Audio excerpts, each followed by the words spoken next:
This is Rebel Therapist, a podcast for entrepreneurs who are trained as therapists and who want to level up their businesses, make a bigger impact, feel fulfilled, and be very well paid. I'm your host, Annie Schusler.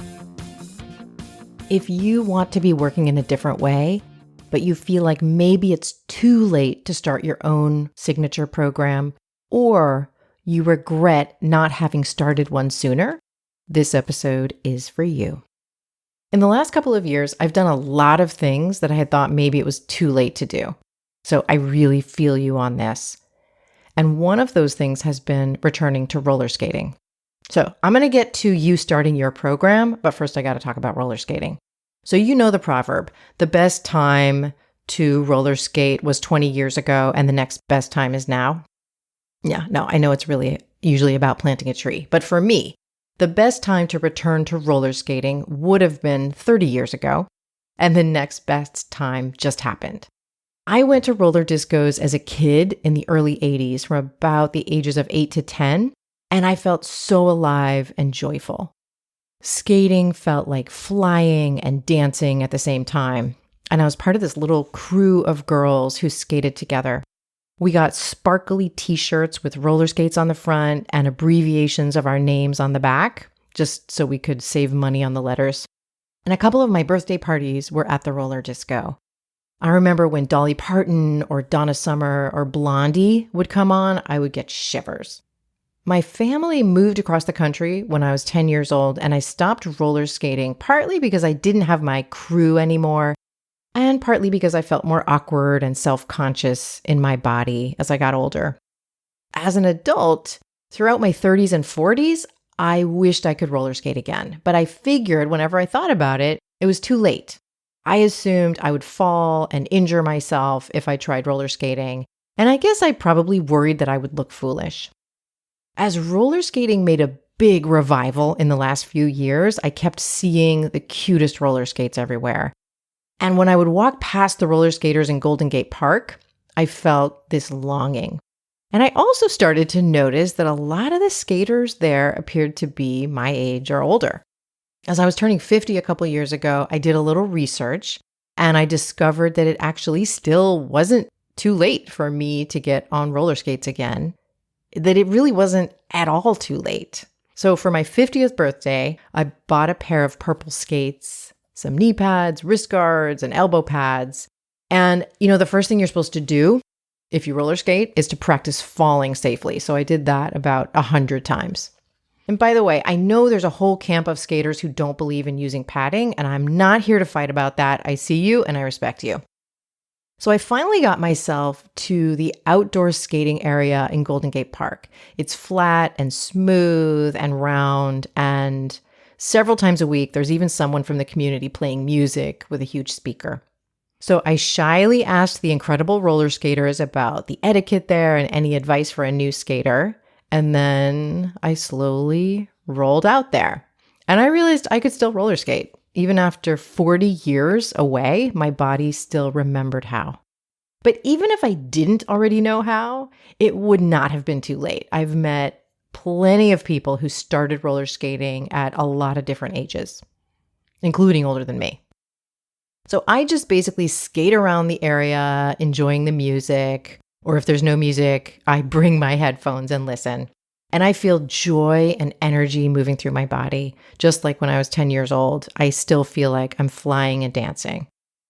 Some folks are in the middle of the area, dancing their asses off, and maybe I'm going to start learning some of those moves soon.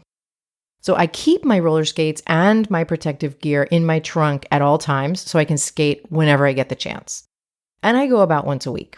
And sometimes my spouse Ames comes and sits and watches, and they say that they just really love how happy I look.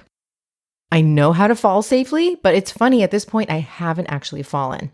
But I probably will, especially when I start trying to roller skate backwards and learning some of those dance moves. And that's really okay with me. All right, let's get back to you creating your own program. If you've been wanting to create a program beyond private practice, but a part of you has thought it's already too late, maybe it's already been too late, I want you to try something with me for a moment. Let's do a little parts work inspired by IFS and other things. What part of you is trying to be heard with that regret or fear and saying, it's too late? I want to suggest that you hear that part out.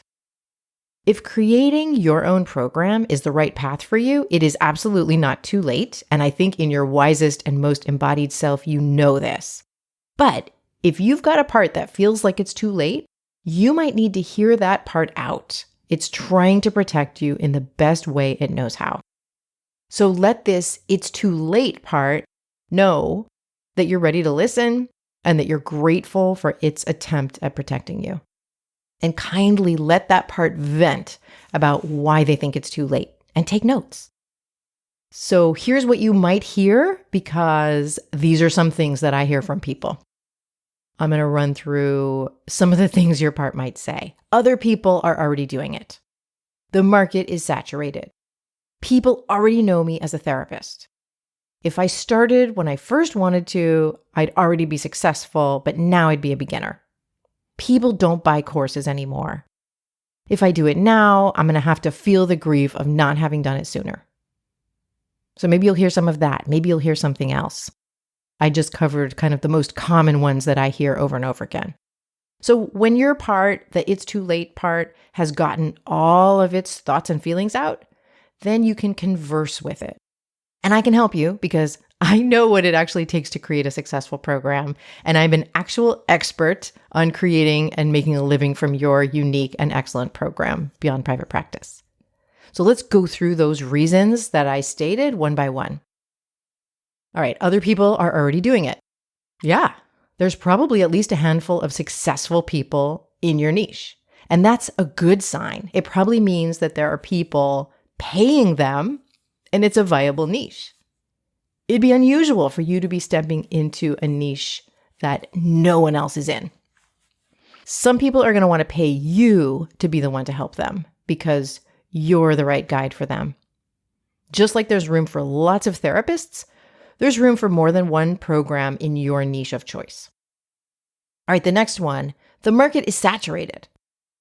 This funny thing happens. Whatever niche you choose, you're going to start to see evidence that your niche is saturated. That's because you're paying a lot of attention to what's going on in your niche. That's called confirmation bias, and it's going to have you believing that your niche is the most saturated one. That's incredibly unlikely. All right, the next one. People already know me as a therapist. If people know that you've been a therapist, maybe even for a long time, your program is going to look even more valuable to them. Your experience as a therapist is part of what sets you apart. And it's beautiful to have more than one identity. If you're already wishing you'd done this sooner, then now is a really good time to show yourself that you're not limited to one identity for the rest of your career or one way of working. All right, next. If I had started when I first wanted to, I'd already be successful, but now I'd be a beginner. So, sweetheart, you have been a beginner so many times before.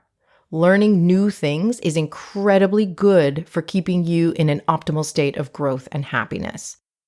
Starting your own program is this gorgeous blend of being really experienced in your work and being a beginner at offering your work in a new way. You've got new stuff to learn about how to turn your best work into a program and how to make money with that program. And you also don't have to figure that out all on your own. The next one, people don't buy courses anymore. There's some truth to this. The truth is, people don't tend to pay as much for self-led courses where they're going to go through curriculum without getting access to the creator. People have gotten wary of paying for that kind of course. We're smart to be wary of self-led courses because the completion rates for self-led courses tends to be quite low, and we're tired of purchasing a course and then just not doing it. But it is always the right time for a high-quality program in which participants are going to get coached by you or guided by you, or they're going to get to observe you coaching or guiding other people, and where they get their particular questions answered. It's always going to be the right time for a program like that because they work. All right, next, if I do it now, I'll have to feel the grief of not having done it sooner. yes, my love, that grief is there if it matters to you. And grief happens when we let ourselves feel. If you haven't allowed yourself to work in a way that really suits you, you are likely to feel grief as you finally give yourself that permission. So once you've heard everything from that it's too late part and you have conversed with that part, see if you can also hear from the part of you that feels curious and excited about working in a new way. If the it's too late part interrupts, ask if they would just step back for a moment so you can find out more about the part that's curious and excited about working in a new way, and see what that part wants to dream up. I would love to know what you come up with. If you're a therapist or a healer and you want to work and make money in a new way, I would love to have you in Create Your Program. That's my container where you're going to walk through a step-by-step process with me and a small group of therapists and healers to create your high-quality program and offer it to the people who need it. And that's a really big goal. So I break it down for you into tiny goals you can accomplish one at a time, and you get my coaching along the way. We get started very soon, and enrollment is open right now for just a little while. Sign up right away to make sure you get a special bonus training that's only available this week. This is going to be your last chance until at least 2025 to walk through this process with me. Head over to rebeltherapist.me/create and sign up there. I'm really excited to support you. I want to thank Ames Palms for editing this podcast. If you found this episode supportive, please do a couple of things. Share it with your favorite therapist or healer. That is absolutely the most important way we reach more people. And if you haven't already, please hit follow and give us 5 stars. That is so helpful to this podcast. And thank you so much for listening. I'll see you next time.